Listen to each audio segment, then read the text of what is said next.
All right, welcome everybody. I'm hatless. Welcome.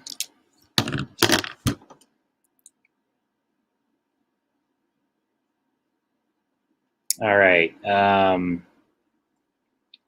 Not sure how to start here. I think I'm going to play you guys a couple articles. They're basically, I wanted to go into detail about Buckaroo Banzai. I did a series of posts today on Twitter. I'll get you the link here, and that way you can follow along.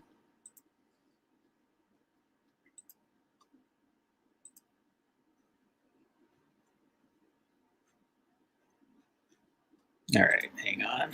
It's a long one here, so I did several, well, more than several, like almost 20 posts here.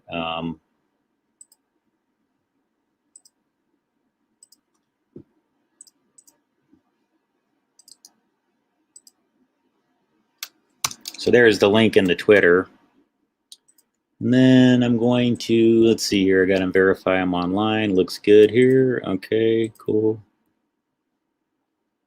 All right.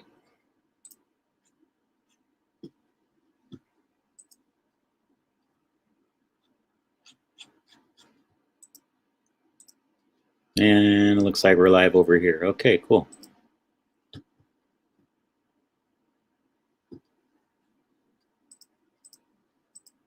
All right, well, thank you for joining, everybody.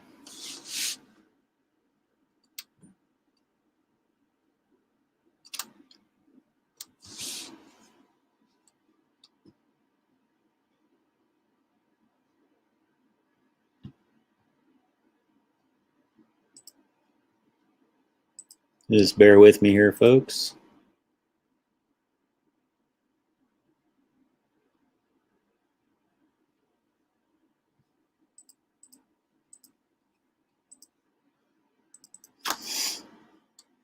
Things are moving a little bit slow. My apologies.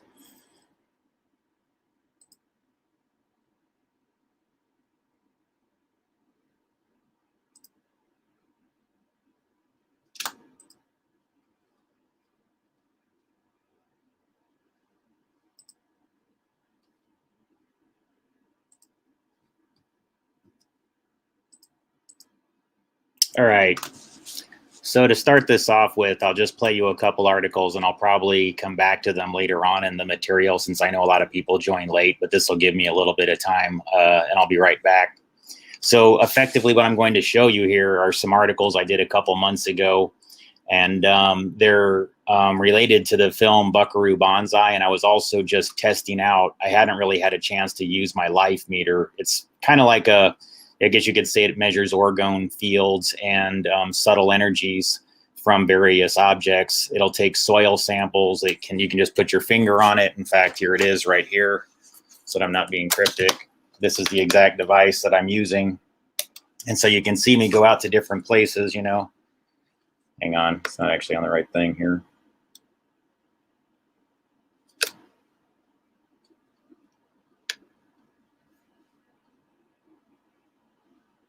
But yeah, you know, like I can show you guys. Anyways, so that's what that is. And so I'm taking this life meter out to various locations and I'm just seeing what it does. You know, I was kind of new to the whole thing and I hadn't really tried it out before. So, and in the process, I thought to make things interesting, I would, in areas that I was close to, I would try to go do the soil measurements and the orgone field measurements in areas that I knew had Masonic or other types of esoteric links involving the film industry. What I mean to say by Masonic links is that I'm not a person that's really into big conspiracy theory, especially with regards to the Freemasons.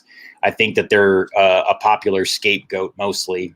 And so I've done some articles relevant to the Masons at times where I just try to appeal to people to say, like, even though I am not one myself, that you really can't apply one set of logic to all Freemasons. You have to sort of like, you know, kind of review them one by one. Like anybody, I would hope that we would be willing to do, right? That we wouldn't judge one group all the same ever. And so I was just trying to bring that up relative to the Masons, because a lot of this information, I think, was achieved, I think, through the work of Freemasons and their participation in the film industry going back decades. Like any group and like any society, especially one that has lodges all across the world, they're not all the same, and they don't all have the same intentions. And so I think that what we're dealing with relative to the Hollywood industry were a set of interests that were merged at one time relative to defense. What do I mean by that? Because a lot of people don't draw a parallel between defense and entertainment. And I think that's sad that most people don't get this, because it's like if you weren't ever exposed to early television, vintage like television series, and you never watched classic variety shows like many of us in the 80s did, like I was a child of the 70s and the 80s. And so a lot of my material that I was exposed to as far as entertainment was that of my parents and my grandparents. I listened to George Burns and Gracie Allen records, things that old even. Those unfamiliar, George Burns was the old popular cigar comedian, and again, he kind of was phasing out in the early 80s, but he was considered still pretty hilarious and really funny to people that were my age when I was a little kid. And so that's obviously a cultural reference that far, goes long before me, and the influences were there. So, when we got home from school, our entertainment was typically things that were from decades ago. You could be watching I Love Lucy, The Honeymooners, probably the what else? Three's Company reruns, the MASH reruns, aside from all the cartoons, that was effectively our entertainment. Carol Burnett. Anyways, guys, all of that was part of it. And so when you review material from back then, you'll notice that product placement was pretty overt. Today, it's considered a little bit tacky and crass. It's almost like, oh, you're not giving attention to the artistry of the film, which I don't necessarily disagree with. I've seen commercials where I'm like, whoa, I really feel like I just saw an 1.5 hour long McDonald's commercial. Like how much product placement did they pay for in that thing? And so there's that extreme of it, right? But then there's also things that are a little bit more, how do I say, a little bit less tangible. Rather, that's not what I'm trying to say, tangible. But all right, like what I mean to say is like back in the old days, it wasn't that quietly kept, where you saw the movie and you just sort of observed that all the characters were going to McDonald's and the whole plot line revolves around McDonald's, that kind of thing. They're more subtle now. They'll make it to where it's kind of hidden, where the characters go, hey, let's go to McDonald's. You know what I mean? Sorry, guys, I'm not really trying to do a McDonald's commercial, I promise you. But but back in the old days, it was more like the Westinghouse Desi-Lou Entertainment Hour. So you knew that there was product placement. The characters would break out of character very momentarily and go like, hey, Ricky, have you noticed how cool our vegetables are staying in this custom Westinghouse refrigerator? Why, yes, Lucy. That's amazing. This food has never been more wonderful. I think it's fantastic, Lucy. That's right, Ricky. Ever since we got this Westinghouse refrigerator, things couldn't be better. All of our food is kept fresh. That's right, Lucy. So, you're not going to come to the club, are you? Sorry, that sounds a lot more like Billy Crystal's Fernando impression. Saludos, my darlings, and you know who you are, but I don't. Again, child of the 80s. A lot of my humor is referenced by mid-80s, like Saturday Night Live and things like that, in late 70s. So Billy Crystal was a huge influence on my humor as a child, too. So I tend to slip into Fernando's character instead of doing the Ricky Ricardo. So, all right. But all right, well, welcome everybody. I do appreciate you joining. Good to see everyone here. So I want to talk about this movie in a little bit more detail, but I need to show you some video footage first. So since we have a pretty good audience here, I think I'm going to go ahead and start, playing that and everything, so you guys can kind of see the focus of the material. So what I'm going to show you first is I went out to, where was it? This was like west of like Barstow area of California, and there's a dry lake out there. And the film Buckaroo Banzai, the opening sequence, if you ever watch it, it's available for free on a lot of free streaming services, just so you know. It's very easy to get. And in the opening scene, they do this whole space-time manipulation event where they get a car up to a certain speed. It's very much like the film Back to the Future. They borrowed from each other right down to the flux capacitor being in the film. I mean, it's strange. And they get up to a certain speed and they're able to pass through the space-time barrier. But the film Buckaroo Banzai goes way, way deeper into the explanation as to how this allegedly happens. So the concept of the car going fast, you know, like in Back to the Future, it goes 88 miles an hour, then goes and goes to another time zone. Well, within the film Buckaroo Banzai, they kind of go off the premise that there is no solid matter, that it's all just a perception, that even when they hold up a rock, they sit there and tell you that in all actuality, this rock that seems like this solid brick here really is only comprised of like a small percentage of materials that, you know, wouldn't instantly dissipate and go poof like this if it weren't for the fact that we're being held through some type of resonating whatever process that keeps it binded together.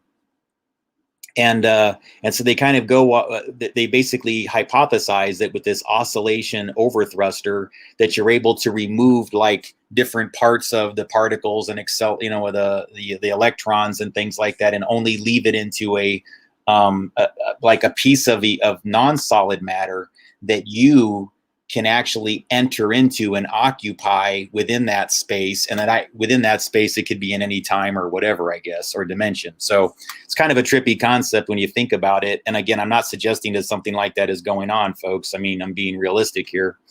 Yeah. So let's get into it here. I'm going to play some video material, and I'll be back in just a minute. So I got to get it here going.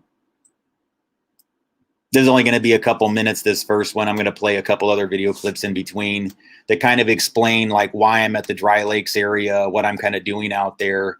And this will kind of give you a better idea. What I was really doing was and I'll show you on Google Earth here in another part of this presentation. I'll kind of give you an overview of the area and what kind of drew me to going to these areas, because they all kind of rest oftentimes on these 33-degree lines. And so you may find a star that made an actor or a director or a writer, they would make a project in one location, and then it seemed like they could make other projects oftentimes that they would go someplace else on a separate project or even within the same film that would be aligned at 33 degrees from where they filmed an entirely different project or another scene within the film. So literally, like, all I'm saying is like the same way you can go 0 degrees as north and 180 degrees as south. In this particular case, there's many situations where these actors would do something here at a filming location, and then when you pointed the arrow and aimed the line and you mapped another filming location by the actor, you realize that, wow, that lines up at exactly 33 degrees. Are they doing that intentionally? Why are they doing that? I mean, or is it just happening? And so this is when I really started tapping into this whole idea. I mean, a long time ago it happened, but that the number 3 and what it represents to everything, this Trinity concept, we're constantly being reminded of it, I think, because it's like an anchor, some type of etheric anchor that's used to basically simplify everything, to tell us that it really does all kind of like, you know, get down to the number 3. How else do I say it? It's almost like everything beyond that is unnecessary confusion, that whatever you can't derive from the number 3, it's a little bit like the concept of pi, right? It goes 3.14, blah, blah, blah, blah, right? Keeps going and going and going infinitely. And what does that do to whatever, right? I mean, people are seeing like pyramids. They're seeing pyramid-shaped things that are in the sky, pyramid-shaped UFOs. This whole notion of this 3-sided thing. What is going on right now? Is it like blue beam technology, or are they just putting a projection in the sky to say, hey, look, everybody, aliens? And they're going to say, oh, no, it's not aliens. It's another country. Let's go to war. Well, guys, I mean, it could go, ladies and gentlemen, it could go either way. I mean, it could go any of these things, I guess. I'm hoping they don't go for faking something so they can get, blaming another country kind of thing. Because I think that right now, what we're really getting down to is that it's not so much that there's like, I think personally, I don't think that there's really like that there's a lot of like these quote alien civilizations as much as there is as echoes, reflections, mirrors, and harmonics of everything that we exist in here. It's just this like a Mandelbrot and a mirror of a Mandelbrot all constantly flowing in like this and then recirculating. And I think that's why there's this whole notion of history repeating and there being multiple lores of religions and faiths that seem to involve similar characters, but with like echoes and reflections of one another. It's like, why do all these people perceive nearly the same story and all believe that their individual rendition of it is the true one? Is it possible that it's true about all of these faiths simultaneously, that they all are effectively lore because their stories told later, rewritten, and then retranslated, so all kinds of things can happen? But is it possible that they're all just the same histories that are repeating themselves in different quote dimensions, which we now perceive as different geographic locations? Because prior to certain types of travel, meaning to say that when the humans could walk beyond on foot, they began riding an animal that could get there faster. That was an acceleration of time. See, those animals were meant to accelerate at that pace. Humans were not. So the minute we got on one of these animals and said, yeah, and get us from this point to this point, that was a form of time travel, whether people want to believe it or not. You exceeded your ability to go that fast on foot. And in tandem, you kind of merged into the timeline of something or a creature that was placed here on Earth to experience time differently than you. Time relative to speed, I would argue. And that once we got into inventions like, the car, and then we got into inventions like the train, we got into inventions like the airplane and the ship. Whenever boats were created, that created a new rift in time. They were time machines. And I think the more people can just sort of just accept that, or not accept it, or at least just think about what I'm telling you here. You weren't designed. None of us as humans were designed to go any faster than our two legs will travel. So with the minute we go someplace that our physical bodies individually could not get to, yes, you're doing something on the level of you're achieving time travel, whether you want to believe it or not. You went someplace completely different that we just perceive when we arrive there as part of this larger Earth that we live on. Again, I know that's getting a little bit lofty because you're like, yeah, we're all here though, Gabe. But see, none of us knew that. None of us really knew that until a certain time when it was possible to go from one point to the other. Then we had the map. But is the map the territory, or is it just what we know? And I would argue that, like a lot of philosophers do, that the map is not the territory, that we're creating it. See, we are the map, and we're creating it in real time. And part of our creating it in real time is when we go someplace that's way far away from where we originally were, traveling across the ocean to another continent by boat or by plane now. But before, the only way you could do that was by boat. And I would argue that that completely messed with your ability to perceive space and time. And it has for everybody who's done that degree of travel. I think travel of that nature, when you're going hours and hours and hours flying from one place to the next, yes, I think it becomes normal to you, and the effects of it become normal to you because we've always accepted it as modern convenience issues. But what do you call jet lag? What do you call getting used to your new time zone? I would argue that potentially those could all just be the effects of what you experienced in your own form of time travel. And that what you're really doing then is you're kind of living on a different timeline than everyone else who simply, like the people that really just walk everywhere, they're on a different timeline. And I would argue they're perceiving reality even slightly different than everybody else based on just, if you think about it, just based on their individual experience on day-to-day things. It's like a little bit like living in a parallel timeline. It's strange to say that, I know, guys, but I mean, when you think about it, it's really kind of true. All right, so let's get into the material here that's on video. This is what I did when I was out in the desert. I was doing these energy readings. So I did one at El Mirage Dry Lake. This is where Buckaroo Banzai was filmed.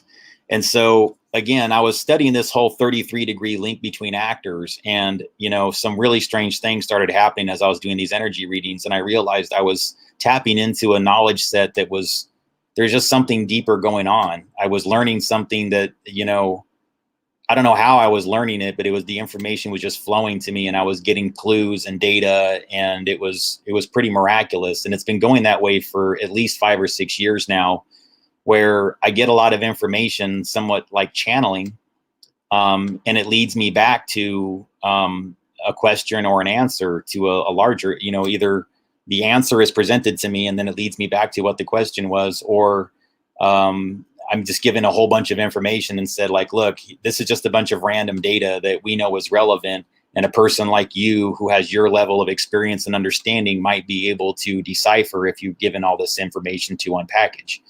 And then I started understanding that that was being done across timelines. I think that there's people that are trying to send us warnings from other timelines, and the way they went about doing that was to cleverly send information from the future back to times like the 1980s, 1970s, maybe before, I'm sure before, if they had the ability to seed Hollywood as a defense project relative to things like Stargate that would be affiliated with it, whatever it was before then. It may have been some derivative of Project Rainbow, Project Talent, things of that nature.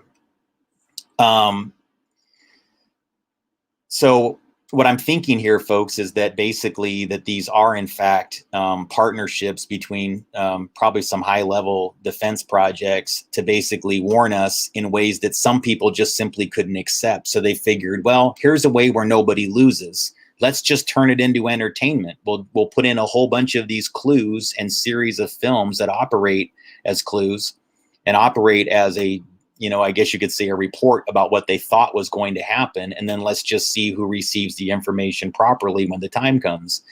And I think that there are people out there that are just sort of like kind of waiting to see who gets it, who figures it out. And then what do they do with that information? And then that's when I really started observing over the last 5 or 6 years too, that like a lot of the conspiracy theory on the internet started getting way, way darker. And it occurred to me that some of that is happening just simply because, yeah, people are waking up. They're kind of getting aware to the fact that not everybody was who they thought they were.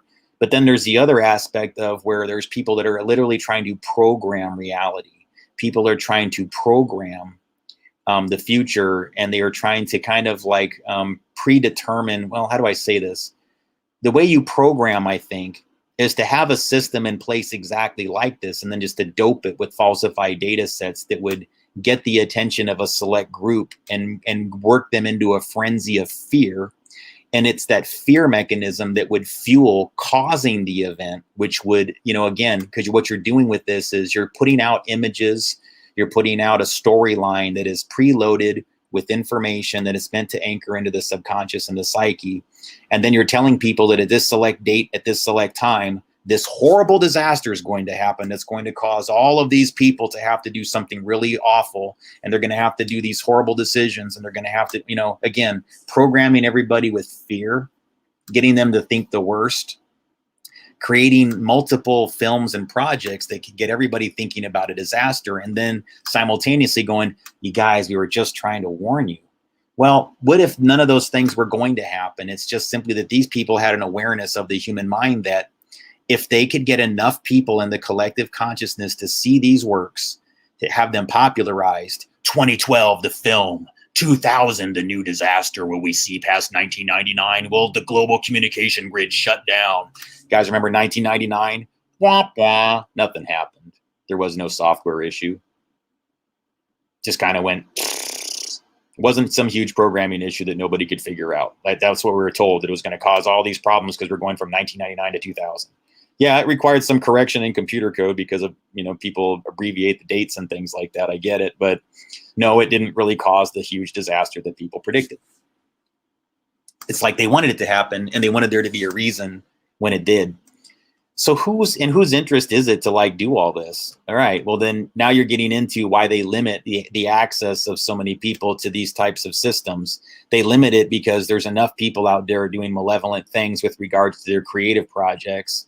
And the ones that I think that are working in the other direction, they just don't have a lot of times the same type of creative talent. So they can't create things that are compelling to most viewers to motivate them to program better realities. How else do I say it?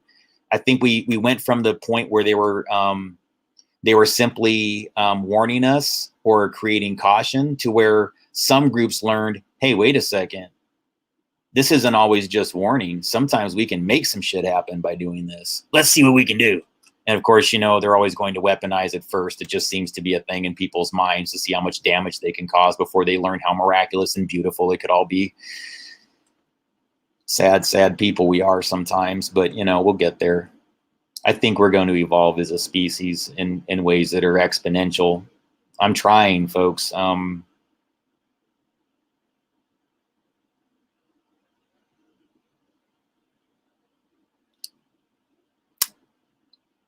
I'm struggling with some things right now, to be honest with you, with regards to this whole timeline thing. It's freaked me the hell out. And when you're around it, it can be pretty freaky. Again, it's all how you perceive it. If you want it to be something negative, it'll turn that way, especially if you have a powerful mind. If you want it to be something beautiful and miraculous, it can be that too.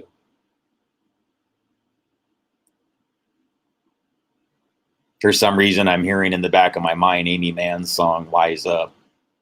It's just kind of been playing like in the background. It's from the film Magnolia. But that's what I'm thinking about with this whole plasma thing. It's not going to stop until you wise up. You're not going to realize how much damage you could cause to yourself and others until you wise up. And that's why we're reminded sometimes about what we're doing here. That's why they sometimes, I think at a higher level, that whatever the creator is spanks us a little bit and tells us that, we're not doing as well as we should.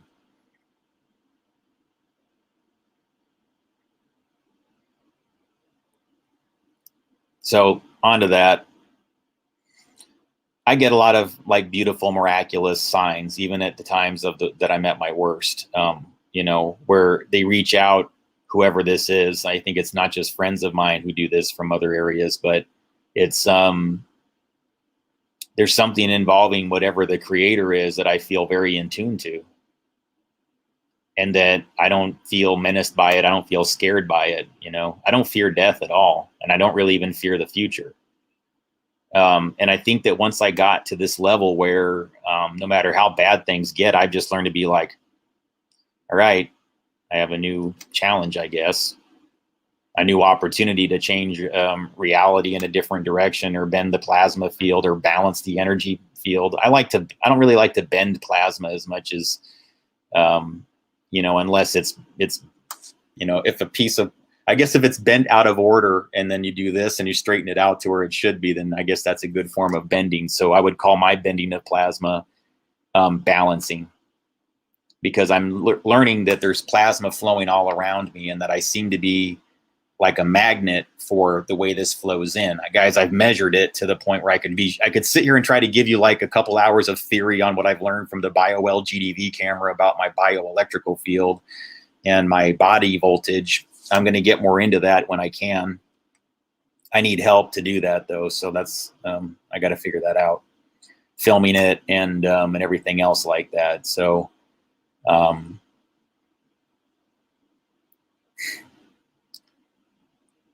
it's weird, man. Sometimes I think I'm like right on the cusp of everything being exactly the way that it was, I thought it was going to be, and it was going to be like this huge miracle. And then nearly always, something challenges that paradigm. So I've just learned to, like, when it happens now, I kind of go, well, I don't want this to happen. And I think it's really sad. But I got to learn how to like just adapt to this, because I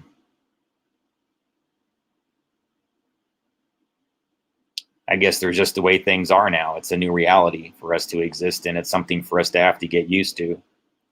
And I guess the thing I'm learning now with my energy balancing is that, yeah, I still get emotional. I still feel things. It's not like I started to turn cold and heartless, but I don't let disappointments slow me down or cause my heart to drag or to make me feel like low about myself. I just say, okay, I have to do better when I fail to. And in the times where I can't really help what's going on, I just have to say, okay, that's what it is. And I did my best, or I do my best. And then if I am, and then whatever else happens, happens. That's an important way to think of this, because when you try to focus too much on outcomes, when you try to focus too much on making things happen, it's a little bit like the focus on a camera. You know, if you keep doing it too fast, which I have a tendency to do things a little bit too quick when I'm adjusting dials or whatever, like, yeah, dial it in. Nope, too far this way, too far this way, too far this way. But the focus on a camera, you know, when it's like, no, dude, just slowly dial it. See how, okay, now you got, oh yeah, other direction. Slow, slow, slow, slow, slow. There you got it. Dialed in, focused. And I'm just sloppy that way. You know, for all my, I can be graceful in a lot of situations and things like that. But yeah, I mean, I still struggle with some things. I'm not perfect. And getting to the level that I did with this research, it created all kinds of things that are off and weird and challenging in my life. There's almost no way you can delve into orgone research or anything involving magnetic fields without it affecting your entire life. It's going to affect your perception of time. You're going to start to learn, like, whoa, none of this existed the way I thought it did. If you're doing it intelligently, yeah. You're going to get those revelations. You're going to find out. And then that's where I get into that loop of wise up. It's not going to stop. You see, you trying to stop the plasma from coming in, or that you're not aware of it, good luck. It's happening. It flows in and out. What do you do with it? Because that's your free will. And yeah, unfortunately, people bend that. So we have to be stronger. We have to be more adept. We have to be whatever when we're dealing with these issues. So sorry, long pep talk, guys. I'll get into this material here, but hang on here. I'm actually going to play it this time. Blah, blah, blah, right?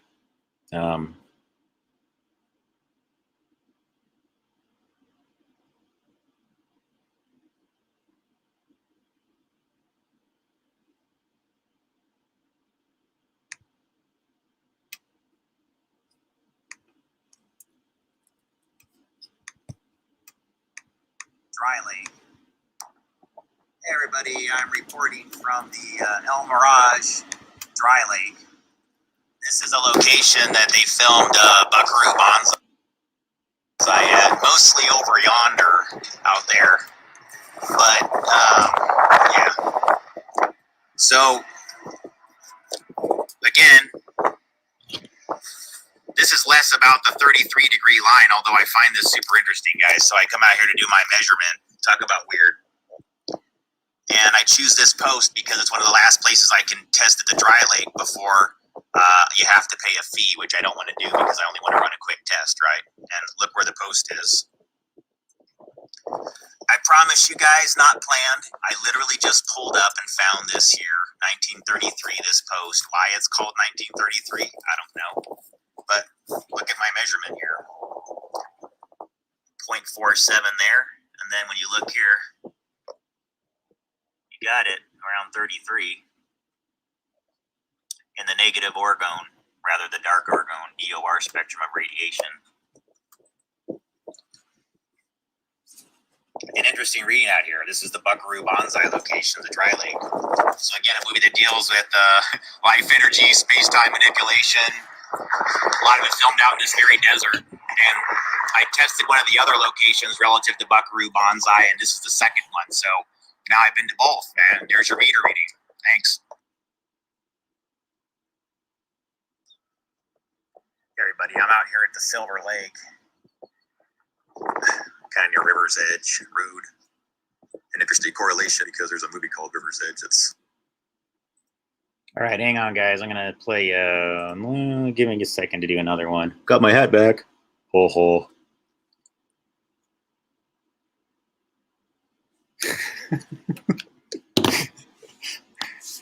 Robert Anton Wilson talked about how like there's this like that William S. Burroughs, the writer, the author, he was a pretty abstract beatnik author, did a lot of weird things like Naked Lunch, if you ever saw the movie or read the book. But he basically had this whole, like, I think he called them the short time gang or something like that. This whole theory behind like that when you lose, you fall asleep in the middle of the afternoon, or you lose something and you look for it for a long time. That was because there's this group of like extraterrestrials or something like that that come down and they just temporarily take the item out of your presence, to kind of trick your brain a little bit to get you to like go into the loop for a little bit. I don't know why he had that theory, but again, these are authors. They're just thinking of metaphors, I think, sometimes. But like there's lately, if I think about that as a concept, for some reason, it gives me a chuckle. So I don't get frustrated looking for it. It is sometimes like the more you're looking for something like that, the more frustrated you get. And like it can be right there in front of you and you'd be like the focus thing on the camera, like, anyways. All right. So there was that weird 1933 thing there. So let me show you this really quick. Hey, everybody. I'm reporting from the El Mirage. Pulled up. So yeah, this is literally where the film was done. Okay, Buckaroo Banzai. So this is going to make the connection lag here. So just bear with me while this happens, folks. Hang on.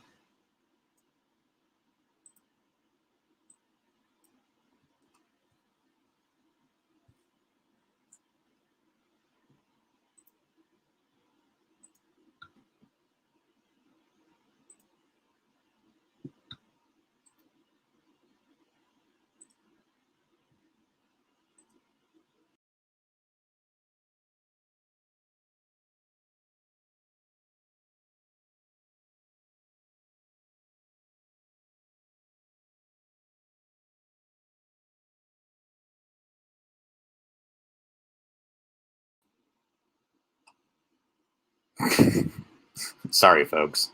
It just dumped me offline very briefly because of a mouse error, kind of. All right. Hollywood.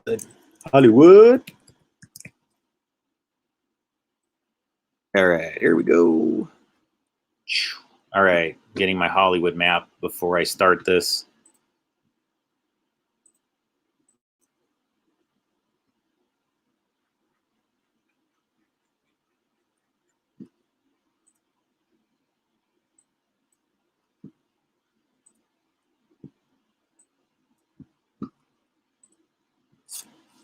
Yes, folks, every single piece of text you see there, these are mostly B films, so I forgive the titles, guys. I know some of them seem a little bit crass or crude or something like that. So if you're fine-tuned reading this and everything like that, don't blame me for the dumb titles. They're just movies that I research for various reasons. So, but yeah, one of them's if you go out here to like the California desert, kind of north of the LA area. So if you're not familiar with LA, this is kind of like, this is the whole like Los Angeles area down here. LAX is like over here. So you'll notice like I have these marked, the film Red Heat, Man with One Red Shoe, Fletch with Chevy Chase, Into the Night, all have scenes done really close to LAX airport. These are timeline movies. A lot of these are. Colors, the film with Robert Duvall and Sean Penn is a timeline movie. I'll do things like if I can find out where they film certain scenes, like for example, Buckaroo Banzai, there's a whole bunch of key scenes where they're at this company called Yo-Yo Dine, and they actually filmed it here when this was a different type of building in an office park. So things like that, you'll find that a lot of times different locations will line up. So for example, this film, TGIF, thank God it's Friday, it has tons of alignments. For example, if you go down here off of this trajectory, you'll notice that it goes straight to where Into the Night has a scene filmed. If you go up this way, it goes straight to a scene where the Golden Child's opening scene was filmed. If you keep going up here, it goes to a couple scenes from The Party and Some Kind of Heroes. So right here is a Blake Edwards film right here, almost right on the line. I mean, just like a walking distance away is Some scenes from Some Kind of Hero and 10 to Midnight. One is a Richard Pryor film, not very well known, and the other one is a Charles Bronson film. And The Party was Blake Edwards, and it starred what's his face, Peter Sellers.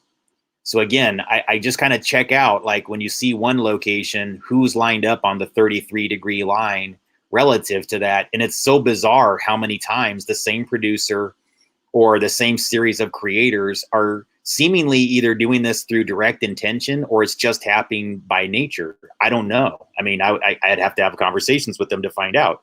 But it's really strange how the same studios, the same people can oftentimes, even for like way further away than this, okay? So a scene from Godfather, Once Bitten, that's a Jim Carrey film with Lauren Hutton playing a male vampire. You know, again, she's looking for somebody to drink their blood. Guys, it's trippy things that are lining up with some of these film locations, but especially, thank God it's Friday.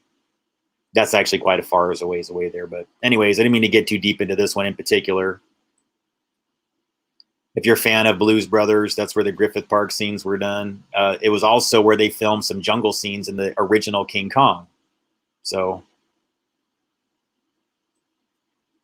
all right. So I know that was a long ways to go without whatever, but you'll notice also that Thank God It's Friday is lined up at 33 degrees to a lot of esoterically significant locations. So again, Naked Gun's opening scene is the Brand Library, but look at this layout when you look at it from the sky. That's not something that somebody does without having a deeper understanding of esoteric principles. They're aiming an angle. Again, it's a lot of times these are just like nice decorations of parks and everything, but oftentimes if you go to the center point right here, for example, you'll observe that you can draw, you know, like from the center here to there. If you can learn that sometimes has an interesting angle that's more significant, center point to center point. You'd have to get really, really close to really get this down to dialed into an art. But, you know, sometimes just doing that shows 113 degrees, right? I don't know if that's its actual alignment, but, you know. Yeah, again, this one here, you know, if you're right in the center, it probably would go about 13 degrees. See? So you could have an entire road here that you think is just a normal road, but every day that you travel into this library, you could be going 13 degrees from this point to this point, traveling 13 over and over again and not have any idea that you're doing something like that. You see what I'm saying? Now, that doesn't mean that it's a bad thing or whatever. It just means to say that the more times you do something in repetition, the more it programs the grid, it feeds power into a number. So yeah, like if a highway is lined up at 45 degrees, it'll feed energy into the number 45 the more times it's done. You know, the more east facing things is 90 degrees. It feeds power into that as a concept. Okay. And again, it's because it's at the basics of what makes our brain function. What makes our sense of direction. Where are we supposed to go? North, south, east, west, represented by numbers.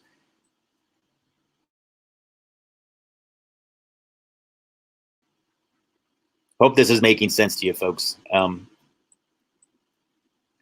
And then as you keep going away from LA where they filmed Thank God It's Friday, you're going to see things like, you know, Nightmare on Elm Street 2. Again, really strange because that connects to all my Zodiac information. I did a whole story when I was just south of this thing on the film Nightmare on Elm Street 2, because not only did they film these two scenes out in the middle of nowhere in the desert, they also filmed another scene from Nightmare on Elm Street at Kaiser Steel, which is really close, like 1 mile, less than a mile from where my entire father's family grew up. And I've noticed that there's a heavy occult connection to Kaiser Steel and an energy line that's very similar to these 33-degree Masonic lines, except the one in Fontana is doing something different. It's actually a 44-degree line. It's like somebody took the concept of 33 and they said, hey, we want to do something different with that. And they made themselves a whole bunch of these same type of Masonic lines, except they're not Masonic. They're 44 degrees. They're not 33, which is to say that, you know, it'd be like me saying from this point, right? If you knew that this was a 33-degree line from here, right? So there's, I don't know if you can see that. Hopefully, actually you can't the more I think about it. No, you can't. Crap, I forgot that. That's what sucks about Google Earth. Every time I do this, you can't see what I can see because it's a separate window and the streaming software doesn't know how to behave with it. Damn it. So I can't give you a demonstration of that. I apologize. That sucks. If I had the other software, I could do it. That's the unfortunate part. There's another streaming software that lets me stream more than one plate of that at a time, but it has a tendency to be buggy and crash a lot. So that's why I stopped using it. But you keep going up here, right? And eventually you're in the same area, not just where they filmed those scenes, but you're in the Buckaroo Banzai filming location. And so where this was is exactly was, I think it's El Mirage and Mountain View. Yeah. If anybody ever wants to replicate what I did and see if there's a post there yourself, you just got to go right here.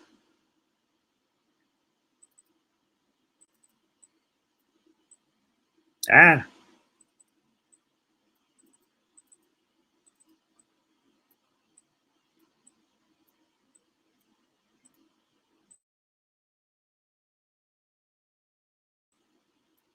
Sorry, guys, it's wobbling around a lot. I'm going to try to get in. Here we go. So if you can see that, it says the El Mirage. It's just like a testing ground for like in a racetrack that's out in the middle of the desert where you can go to this huge dry lake and just speed all over the place and kick up dust as much as you want to.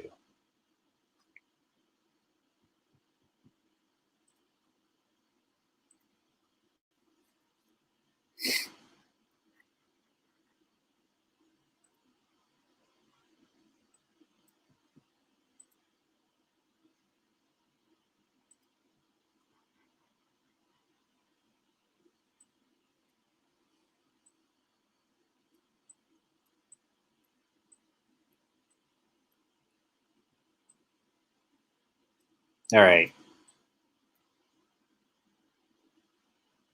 And then here's another location. If you notice here, the one location, Adventures of Buckaroo Banzai, the Texas Vista, this is the El Mirage Dry Lake. That's exactly where I found the post, though, just in case you're wondering. If you wanted to replicate it, you go out to here, you go down this Mountain View Road, and then sometime before you get to the park where they actually do all of their whatever, there's going to be a post on the right side of the road. I think it's somewhere like right around here. Reaches a point where they tell you that if you go past this point, you have to pay to get into the park. And I basically decided to stop right there. And the spot that I stopped at had that pole that said 1933. And again, I found it by simply kind of following these 33-degree lines and just looking to see how one location of a movie lined up to another. And you guys, like the connection, you know, between like a movie like Thank God It's Friday, a Donna Summer disco movie that nobody remembers, and Buckaroo Banzai, another sci-fi movie that's mostly a cult classic that very few people know about when you really get down to it. It doesn't have the kind of notoriety that Back to the Future did, even though it deals in similar concepts on a much deeper level. I mean, it's super crazy, this movie. All right. And so I guess I don't need to keep on this one part of it particularly, but I just thought it was interesting so you guys could kind of get an idea of what I'm doing with these energy lines and why I think that they're relevant. Just so you know too, right? This is where the Manzanar facility is. This is when I became super aware that whoever is doing these timeline films are doing it with intention. Like this isn't just something like, this is something I'd even say to people that don't like me right now that I'm related to. Like, I wish you understood what I understood and would just pay attention to what I'm talking about. I know what this is like, guys. You know, people, there's like a miracle going on here, and they're going to try to make as many of us experience the miracle. They're going to attack us and want us to attack each other. They don't want this miracle to happen, and I wish you would let it.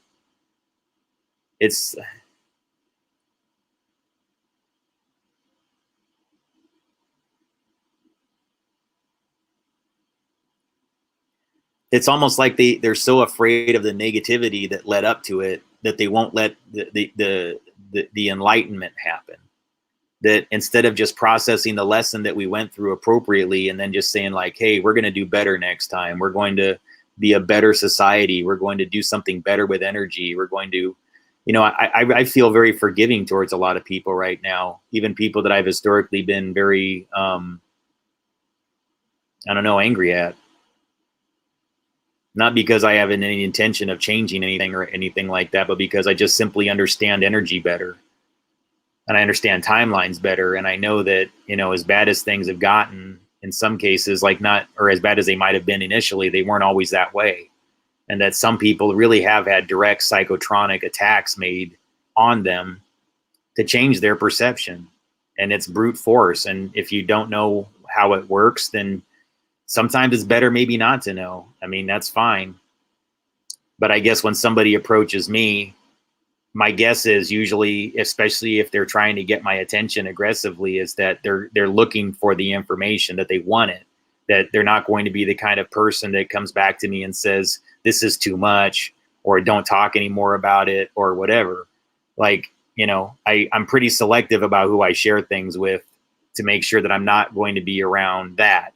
Not because I think that's a bad thing. Actually, for the people that are in that realm of thinking, and have never crossed over, it may be healthier for them not to know. I don't know about all this, about what can happen when you mess with space and time like I have. Guys, I'm not going to be cryptic anymore about certain things. I mean, I use this thing. It has signals that pump into it, inputs and outputs. These are pads that are connected to antennas, dials that put in a number, that input a number. That's it. Yet, when I hold on to this, if you watch like Preston Nichols' interview, he deals a lot with radionics. That's what this is. This is in the field of radionics. It's a lot of things that, you know, you'll sense it, you'll feel it, but how tangibly provable is it? That's where I'm trying to get into a deeper level with this research. Is something strange happened when I used this device. And I was able to, I didn't want to talk about this much more, but it occurred to me I've already shown people this device, so there wasn't really any harm in doing it again. The weird part is that when I've used it in varying degrees. I've used it with signal generators just to see what would happen.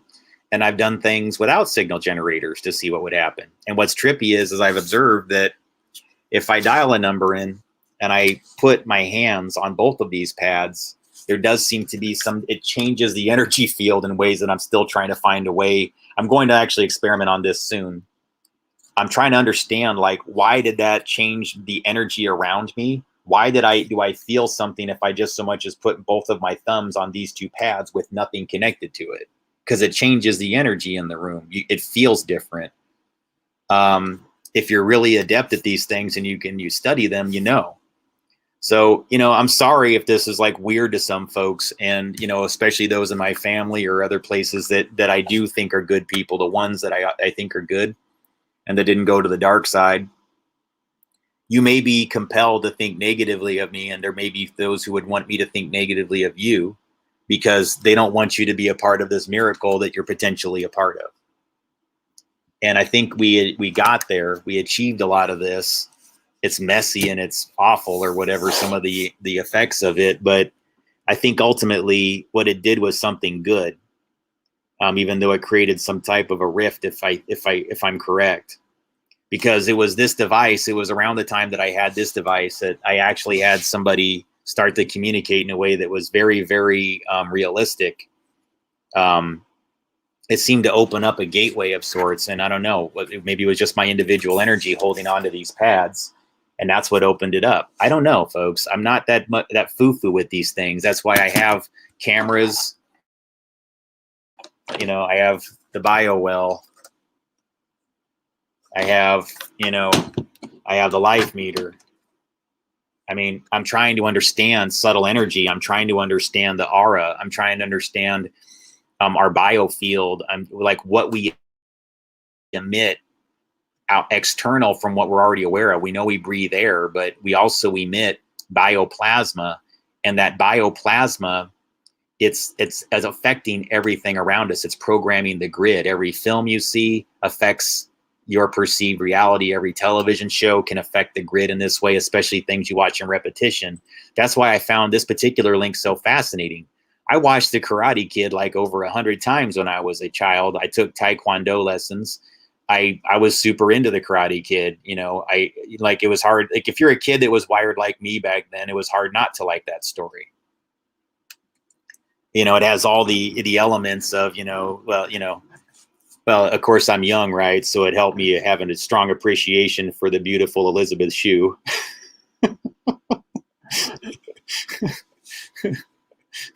So I developed that early crush on Elizabeth Shue. She's still beautiful, man. I tell you, that woman, really, what's going on there? And she's done so many talent, like she's really talented. She's done tons of like excellent projects of varying degrees. She's done everything from like, family films that were big budget to some pretty challenging projects that were very low budget and had material in it that, man, like not a lot of people are brave enough to step into. So, yeah, she's always impressed me since Karate Kid. But the movie had such a strong emotional attachment to me. It was such a surge of positive orgone radiation when I finished watching it. It took me through so many different loops of trauma, not trauma, but of inspiration relative to trauma. Because I was thinking about, like, I also watched the Nightmare on Elm Street series quite a bit during that same time as a teenager, and it was at the same location as I watched The Karate Kid. So here I am. I find myself in my 40s, literally drawn magnetically in some bizarre way. Like I quit my job like 6 years ago. I've been doing this weird research, like not really knowing what I'm doing or where I'm going or how I'm doing it. Something's magnetically pulling me and pushing me between these different locations. And again, it's not meaningless. It's not for no reason. It has some direct, purpose behind it.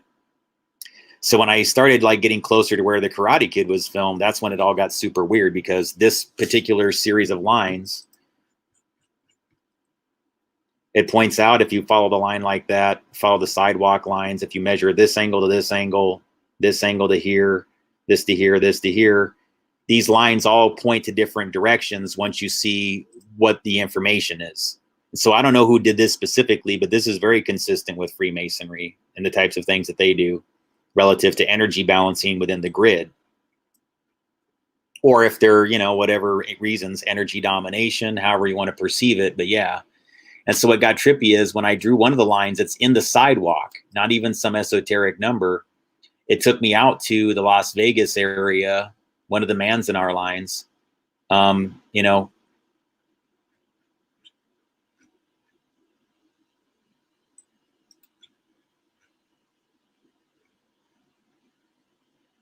without saying too much, folks, I spent a lot of time in the Las Vegas area, and this line that comes from Manzanar, it goes straight to the backyard of one of the houses that I was staying at and of somebody that I know. That's how weird this information all gets. So like, it's like one line leads to another, like a cybernetic pathway of information flow. And every time I go from one location to another, it's almost like it's some bizarre spirit quest or something. I don't know what it is, but I'm always brought to the right place at the right time. When things look like they're going to be at their worst, I'm somewhat delivered, I guess you could say, from one bad situation to wherever I'm going to the next. And they tend to put me in some pretty negative energy locations oftentimes, to the point where, like I'm like, really, guys? Can't give me a break sometimes? That's why, like, you saw me disappear for a couple of weeks, because I was just so, so happy to have, to not be thinking about these things to the degree that I was. I mean, it was such a gift to have some time to step away and not have it in my mind, the more serious aspects of it, so that, at the time where I'm ready to do the deeper dive on the rest of the research, and I have the resources to do it. Yeah, I mean, I think everything's just going to go just like that, research-wise. But all of these areas that I was visiting out here in the desert, nearly all these movies have some bizarre connection or line up to Adventures of Buckaroo Banzai, including Chevy Chase's Deal of the Century, which I think this is a part of why this is happening.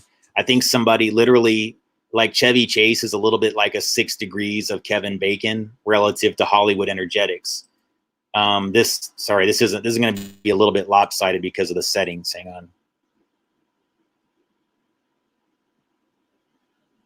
You have to turn this on for it to really. This here is a ziggurat that's in Southern California.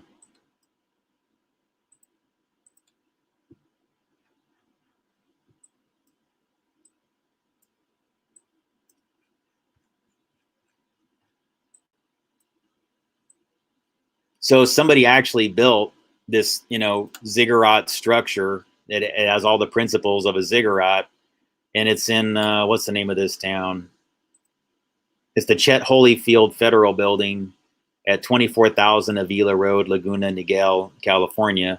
If you do research on this, you'll learn that I think it was, who is it? Raytheon, I think, or somebody similar to that, made that building, and then they didn't occupy it for years because it was at the close of the Vietnam War, and war profits weren't going to be coming in at the same level. And so it wound up becoming used for all sorts of other things, to where I think now it's a federal building that's probably going to get demolished because of asbestos removal issues. Strange. But it seems like this building has a larger esoteric connection because of its construction on top of the stars that were there. So the film Deal of the Century had Chevy Chase, Sigourney Weaver, hang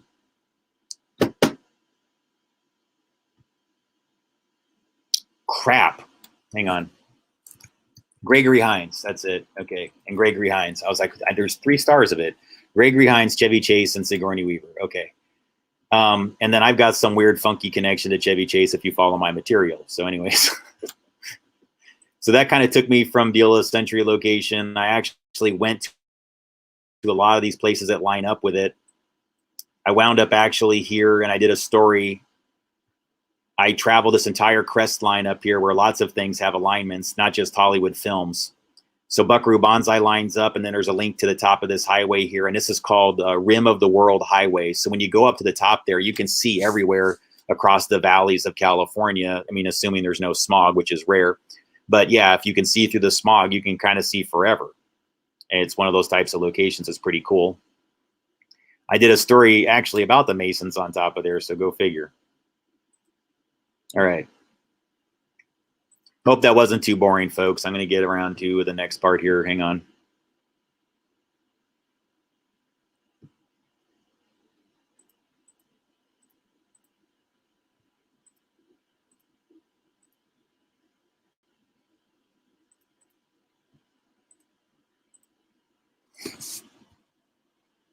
All right. So getting to the meat of this thing, Buckaroo Banzai is equal parts disclosure and entertainment. I visited the locations where they were filmed, the opening desert sequence proving that solid matter doesn't exist, Army, DIA, FOIA, declassified documents discuss this concept in detail, and the Gateway experience. So if you want to read that report, I can get you the document number on it. They basically have this whole report where they say more than once that solid matter simply does not exist, and that that's a concept that I think you'll find is shared by different functions within the military at a pretty high level, and that once you understand that, you're in a whole new realm of like how you perceive reality. And so inside this scene, the professor says, "You see this rock? It's solid matter, right?" Or rather, it's Buckaroo that's saying it. But in point of fact, the solid parts of this rock, the neutrons, quarks, protons, and electrons, comprise only about 1/quadrillionth of its total volume. So see what they're telling you here. It is suggested that if solid matter does not exist, as we previously assumed, they could create space within a rock or other solid matter and occupy it for travel between dimensions or perceived timelines. So he says the rest of this rock is actually only empty space. So back in 1937, Professor Hikita here and Dr. Emilio Lizardo figured that if solid matter were mostly just empty space, a person should be able to discover a way to travel inside things.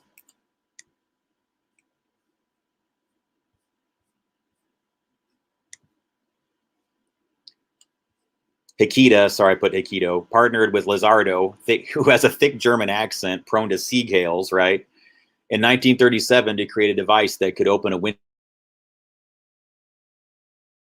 in space-time by reordering matter via annihilating electrons, positrons, suggesting this has been done already and perhaps we do not see who's responsible. So, thinking it through a little bit, guys, if this is just a Hollywood film that's trying to drop you a little bit of a clue, what might they be telling you relative to Hikita being Japanese and partnering with Lizardo, who, if you watch the movie, is obviously Nazi. He does everything but wear a swastika. He talks like Hitler. The aliens tell Buckaroo Banzai that he's basically the alien form of Hitler in the on Earth. So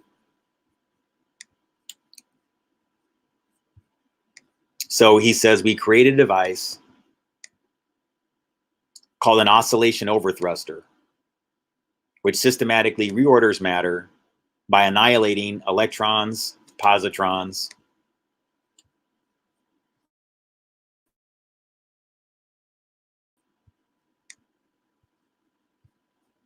and Buckaroo's new friend Penny, a doppelganger of his lost ex-wife, seems to understand and process everything he is communicating like clockwork, and orates perfectly in layman's English what Buckaroo and Akita were trying to say in purely scientific terms, but now the crowd gets it. So she says, "Oh, okay, I get it. What you're saying is that positively oppositely charged particles collide and blow each other up in a burst of energy. Oppositely charged particles collide and blow each other in a burst of energy, like a tiny Big Bang, like a baby bang." So essentially trying to say that they took the Big Bang theory and they were able to sort of like, recreate it in a smaller environment. She feels immediately embarrassed by communicating enthusiastically in a burst of aha, and Buckaroo tries to reassure her that what she just did was rare and her ability to understand it, let alone articulate it, is actually quite brilliant. And then I mentioned in my photos that I found that poll for 1933. So Penny immediately starts going, "I'm probably just stating the very obvious, And then he says, no, it's not obvious at all. If it was obvious, everybody would be doing it every day." I like this. I like this scene though, because it's like there's times, guys, where like I'm talking to somebody and they actually I've had this exact dynamic, more than once, where I mean, yeah, I've been studying this for like 6 years and I have a lot of my lingo down pretty well just because I had to learn it from the ground up and I had it wrong for so long, or I had certain parts of it where I didn't fully understand it, or I couldn't flesh it out or articulate it well enough. So there's times where somebody does completely from the outside with a totally different set of knowledge and has a completely different way of looking at things. They're able to like take something that I'm talking about and reinterpret it in a way that's completely different or add something like a new angle onto it. Or maybe it's just simply that they're able to flesh the idea out in a way that others can understand better. And that, again, the whole point of like the larger work that everybody's doing is that exact thing. It's that you want more people to understand it. So if a guy like Buckaroo or Hikita are talking too much about this, quarks and electrons and positrons, and everybody's kind of going, huh? And then suddenly she says, "Hey, you remember that thing we learned about in school, like the Big Bang Theory? What they're just telling you is kind of like the same thing, except they're able to recreate it in a very limited environment." You're like, whoa. Yeah. Because if you think about it, I wasn't entirely understanding it until Penny Pretty's character um, kind of articulated what these two guys were saying already. So I thought that was kind of an interesting part of the movie that they focused on.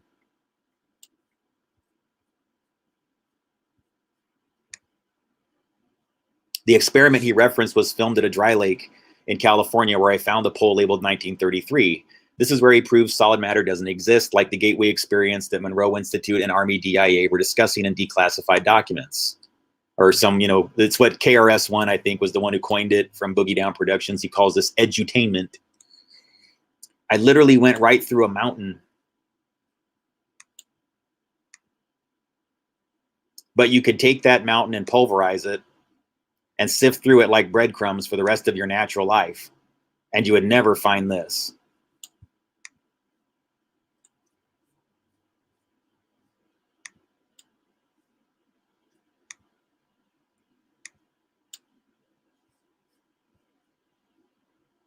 This living organism came out of that mountain in Texas with me. So literally, when he did this experiment of going into the rock to like hide, I guess, or travel through time, when he came out of the rock, he actually had something extra with him, and it like something that appears to be a human brain. He goes, even though I was never inside that mountain.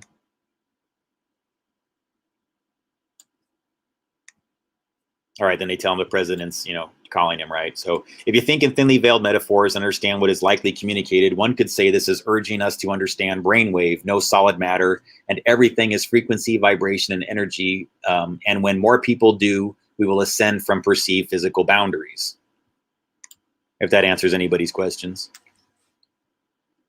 Buckaroo was warned from the 10th dimension that he had inadvertently helped Lizardo enter through an open space-time window to Earth due to his oscillation overthruster, a shared invention between benevolent Hikita and malevolent Lizardo, the Nazi from 1937.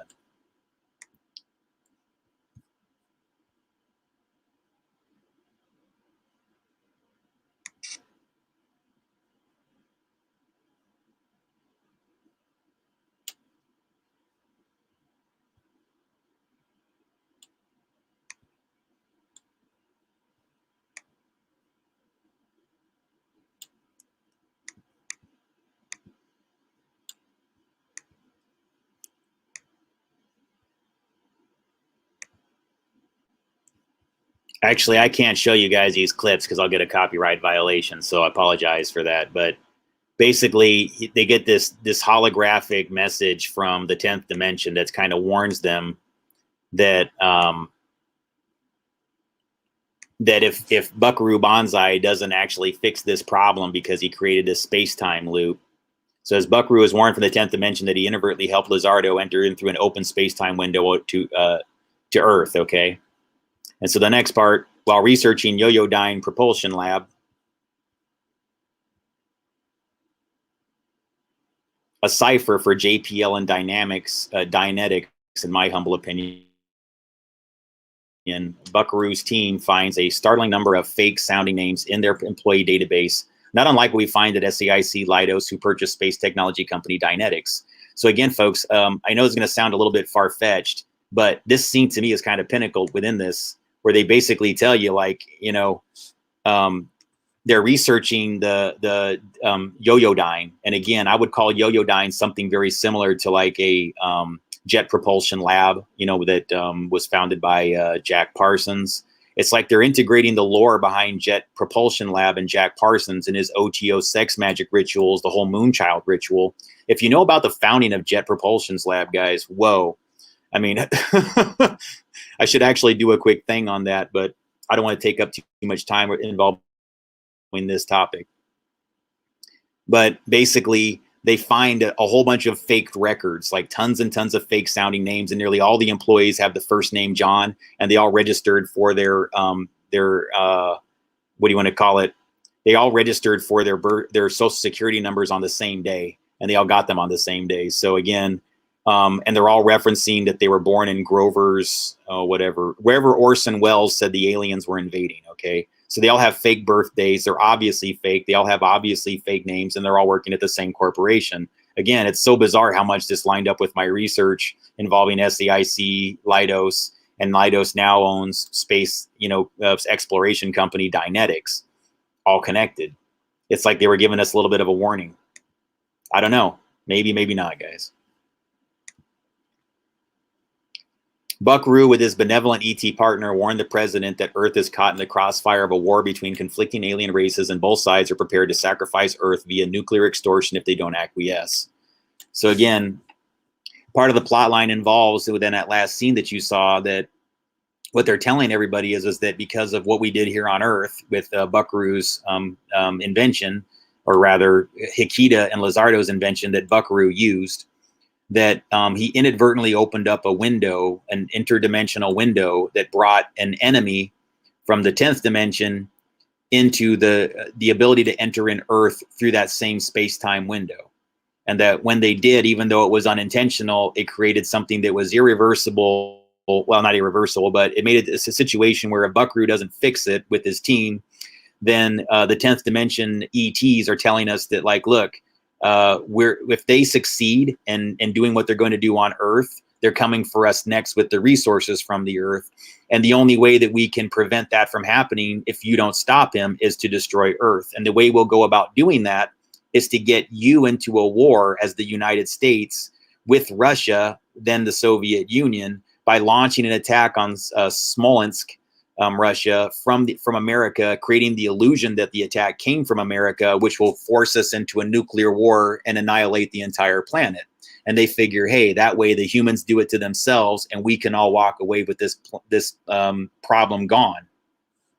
Kind of a strange thing, but see, the president specifically says the words nuclear extortion as the clue, and I thought to myself, that's a really strange, because I really do think that we're existing currently in a situation where certain degrees of mafia mob influence literally have a nuclear, like a Pied Piper of nuclear industry cartel that would threaten basically nuclear annihilation or nuclear waste, you know, like dirty weapons and dirty bombs, that kind of thing.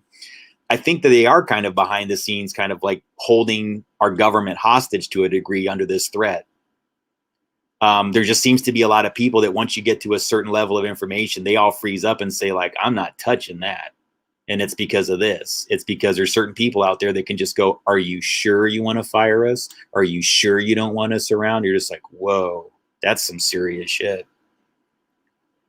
And so just so you guys know, I'm not subtly doing that on any level. I'm definitely not wired that way. But it says a benevolent ET warns Banzai that even though they are aligned ideologically, that if he doesn't fix what happened, they'll be forced to disrupt global electronic. They'll be forced to disrupt global electronic communications and fire a particle weapon from U.S. airspace to Smolensk, Russia, in order to cause nuclear war. And they say they'll have no choice but to do this.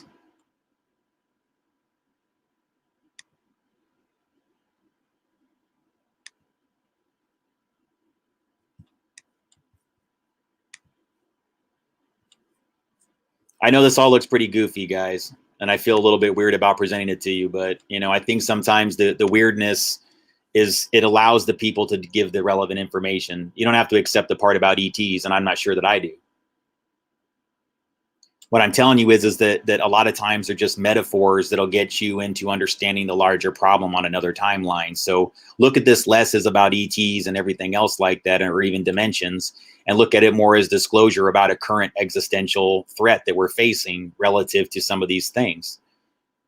Electromagnetism, space-time manipulation, and yeah, nuclear radiation. I mean, these are the real threats when you get down to it, but I would argue it's less nuclear now.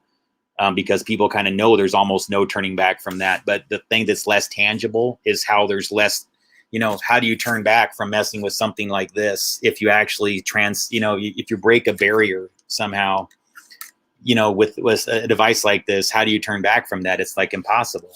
There's really no way of doing it.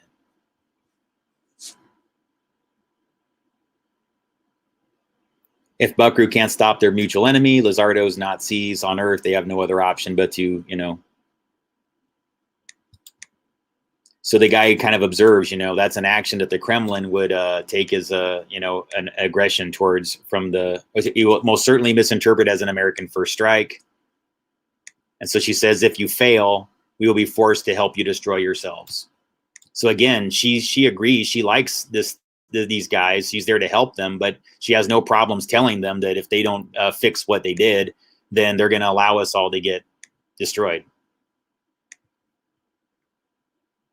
And I put here a hint about nanotechnology, which in 1984 seemed like only sci-fi, as reality today. Nothing works on 100% of the population, though. Psychotronic weapons using piezoelectric and I'd say magnetic responsive nanotechnology to change how the pineal gland processes what we perceive via electromagnetic fields is in fact real. You can find lots of documentation on this also. We breathe it. It swims up our nose into our cerebral cortex, where it literally talks to our brain cells, tells us exactly what they want us to see. And so Akita calls it electronic brainwashing.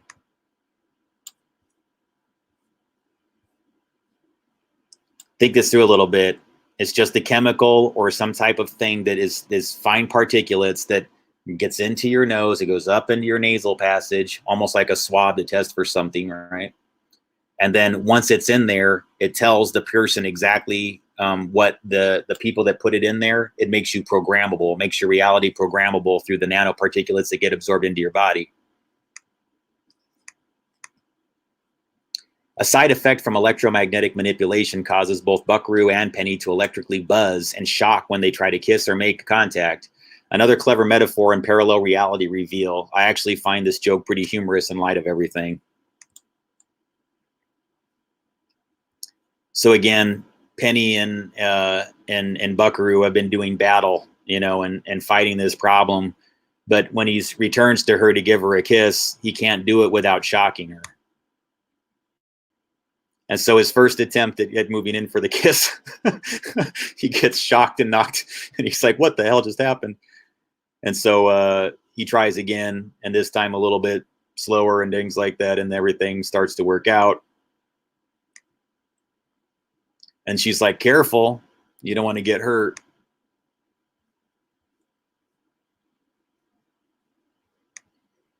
Penny is relieved Buckaroo doesn't get shocked to death after gently kissing her. He leans in again, and this time neither one experiences the deadly lightning bolt, having diffused its effect on them. She's relieved. She's like, you're all right. And she tells him he looks awful. Says, you don't exactly light up a party yourself, Penny pretty. And then this time they're able to kiss without shocking the hell out of each other. I thought this was interesting. Did I mention that Penny Pretty was portrayed by actress Ellen Barkin? You might find it interesting that she was once married to Gabriel Byrne and that they had 2 children together. So yeah, Ellen Barkin, if you look on IMDb, she is married to Gabriel Byrne, who's actually been in a lot of other movies that are relevant to timelines too. In fact, one of the first films that I saw as a child in the movie theater starred Gabriel Byrne, and it was his first cinema, I guess, film production. It was called Excalibur, directed by John Borman. Why the hell I was seeing a theater at that age, your guess is as good as mine, because I definitely shouldn't have been, but I was.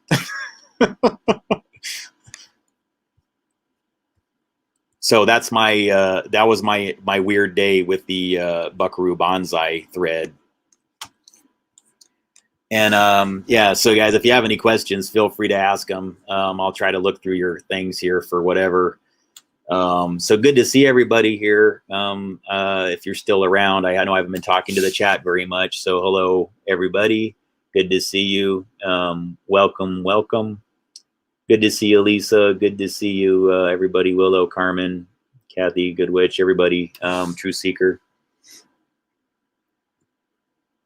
Let me see your questions here, though. Do I feel like Ascension will break into 2 timelines, one 3D for negative and then one 4D to 5D with positive vibrations? Well, that's an interesting theory. Maybe you're just articulating something that I was feeling. I don't know.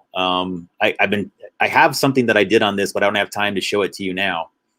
Where I told people that Ascension will be like there's going to reach a point where I think what you just said will happen, where physical reality isn't changing that much, but you're just going to notice that the energy within the physical reality is changing, and that Ascension, I think, also involves where you're going to more consciously notice that your plasma field is changing things.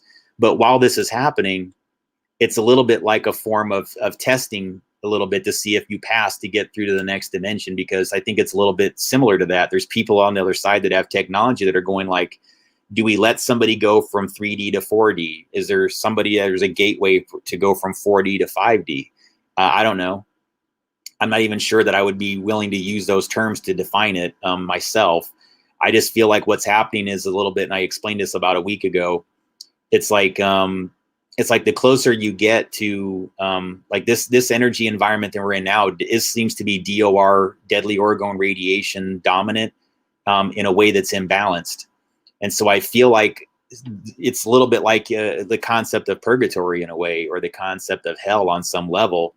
except that it like the way they told you, it'd feel a little bit like it was going on and on and on, or and that that there would be a lot of cruelty around you and pain and misery and things like that. Yeah, I mean, I can tell you that for me, that it was kind of like that for a long time, and it's been really challenging trying to leave behind, I guess you could say, that 3D physical reality, because a lot of times it gets right back in your face, and you're trying to understand: am I making this happen, or is it manifesting on its own? Is it something that whatever, right? I don't know. I mean, I feel like what's going on here is there's no guidebook to it that I've seen. So I've just been trying to find, the information and the clues where they seem to be relevant. And, when I went out there to the Buckaroo Banzai location, that's where they filmed it. There's this post that says 1933. I mean, I don't just assign meaning right away to that, guys. It's just, for me, like it said, like, for example, with the Masons, maybe the reason why there's so much negative information regarding the Freemasons is because Hitler hated them so much. And Hitler programmed every group that he hated with, as much universal hate, as much as he could throw at it prejudice-wise, he did. He raided the Freemasonic lodges. He killed Freemasons side by side with the Jewish community and other groups that he had targeted for extermination in the concentration camps. There's some accounts that there was as many as 80 to 200,000 Freemasons that were killed in the concentration camps along with the Jews. That should tell you something. This film seems to be like telling us in its own unique science fiction way that we have something going on relative to space-time manipulation. And I think really what it tells us is that fear is a fuel to create darker realities. Fear and hate and discord and a general sense of unwellness in your fellow man and woman is a way to create just discord that makes reality programmable. And it's as simple as this, guys. Like, one event that scares the hell out of everybody pushes them into decisions that they normally would never make. When you grasp that concept and zoom out from it and look at it as energy, zoom out from that event that like caused everybody to buy gas, or caused everybody to buy toilet paper and we ran out, or caused everybody to whatever. That's fear fueling. That's fear fueling an event that never would have happened without the fear being predetermined and pre-programmed. They put it out into the collective consciousness. Gas is going to go away. Go out and buy gas. Toilet paper is all going to go away. Go out and buy as much toilet paper. You don't want to run out of toilet paper, do you? Well, what's that going to make everybody do? Everybody who believes it goes out and buys too much toilet paper, and it creates the event that never would have happened. You wouldn't have run out of gas. You wouldn't have run out of toilet paper if a whole bunch of people hadn't got on this big box of yours in front of you and said, get scared, be afraid, be very afraid, right? So think about timeline manipulation in the same way. How do you get a different reality to program into whatever is existing? If you have timeline technology, it's a matter of showing people in the past something that'll scare the living shit out of them and say, like, you see these people here? They're coming after you. Well, think about it. If we're reviewing history, if you're able to send images back to the past of what's going on now would be nearly impossible to interpret. It's hard enough for anybody that's in the United States to know who the hell's doing what in the United States, let alone from another timeline and all the sophistication of how one group pretends to be another. How do you even know? How do you know that they're not using CGI and special effects, then sending things back going, look what horrible murderers all of this race is, or look how these people are all like killers and child molesters and rapists, and like, look at these people, they're all drug traffickers, and maybe none of it's true. Or it's only partially true, or it's only like this much true about one small section of the population. But see, they'll get you in another timeline to really believe that this one group or race or religion or whatever it is coming after you. And that if you don't do something now to subdue these people or to subdue this movement, watch out.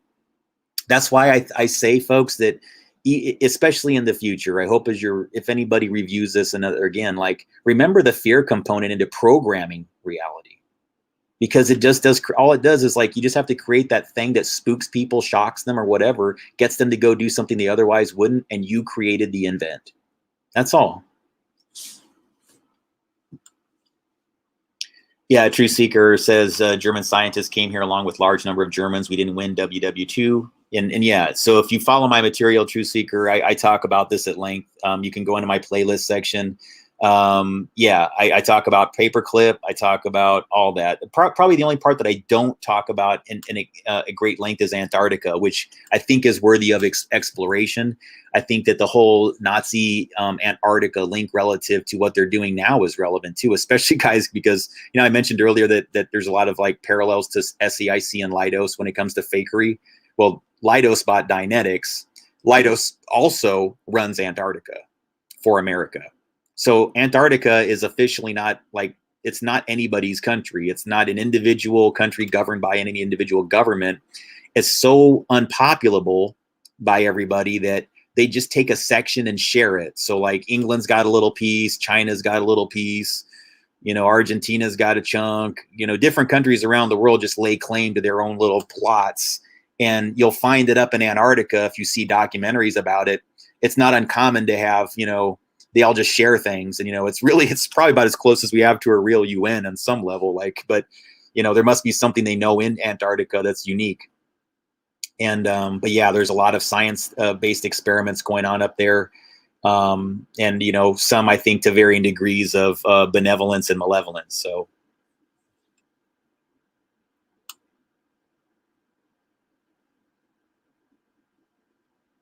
Yeah.